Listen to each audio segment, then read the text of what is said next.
Être ou ne pas être dans les codes. Dans un monde où l'inclusivité prend de plus en plus de place, on peut choisir d'être ou non dans les codes, en étant par exemple un homme portant une robe ou une femme portant un costume.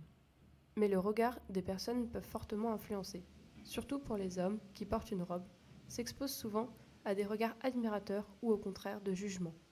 D'où le masque triste avec la larme qui coule. Du côté de la robe, il ose mettre quelque chose d'excentrique avec des couleurs éclatantes. Cela met en valeur cette barrière inconsciente entre les hommes et les femmes. Au contraire, les femmes sont perçues différemment. Elles peuvent mettre toutes sortes d'habits, il y aura moins de regards ou du moins des regards différents. J'ai voulu accentuer le fait qu'on puisse avoir plusieurs facettes de nous, tout en étant un seul et même être.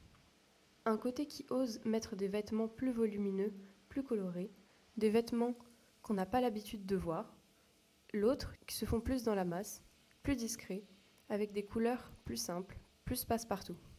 Le choix des couleurs. Du côté du costume, la couleur rouge signifie la vie, le principe vital, et le gris signifie l'ennui et la banalité de cette tenue.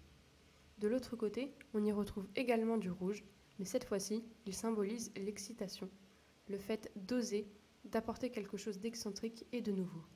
La couleur jaune signifie le dynamisme de la tenue, elle apporte de la joie. Les pointes de rose symbolisent la confiance en soi.